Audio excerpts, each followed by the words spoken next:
അമ്മമാരോട് പറഞ്ഞുതരാം. 7 വയസ്സിന് മുമ്പുള്ള ഒരൊറ്റ കുട്ടികളെയും റീൽസ് കാണിപ്പിക്കരുത്. റീൽസ് എന്ന് പറഞ്ഞാൽ മനസ്സിലായോ?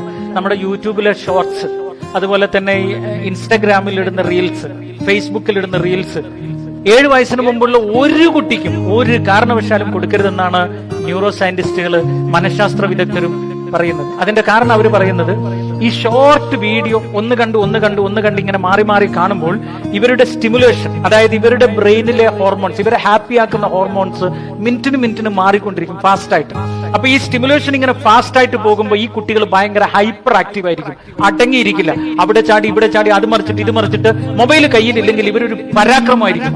അത് കിട്ടിക്കഴിയുമ്പോൾ ഇതുമായിട്ട് ഒരു മൂലയിലിരിക്കും. പക്ഷെ ഇത് മാറിയാൽ ഇവർ ഭയങ്കര ഹൈപ്പർ ആയിരിക്കും. മാത്രമല്ല ഇവർക്ക് ഒട്ടും സന്തോഷം ഉണ്ടാവില്ല. ജീവിതത്തിൽ സന്തോഷം എന്ന് പറയുന്ന സാധനം ഇവരിൽ നിന്ന് ഇല്ലാണ്ടാവും. അതിലുപരി എന്താണെന്നോ, ഇവർക്ക് ഒരു കാര്യത്തിലും കോൺസെൻട്രേഷൻ കിട്ടൂല ഈ കുട്ടികൾക്ക്. കാരണം ഈ മിനിറ്റിന് മാറി മാറി ഈ റീൽസ് കണ്ട കുട്ടികൾക്ക് ഒരു കുഴപ്പമുണ്ട്, അവർക്ക് ഒരു കാര്യത്തിൽ 1 മിനിറ്റിലധികം കോൺസെൻട്രേറ്റ് ചെയ്യാൻ പറ്റാണ്ട് വരും. കാരണം അടുത്ത കാര്യത്തിലേക്ക് ചാടണം. അവരുടെ മൈൻഡ് ഒന്നിലും പെർസിസ്റ്റന്റ് ആയി നിൽക്കില്ല.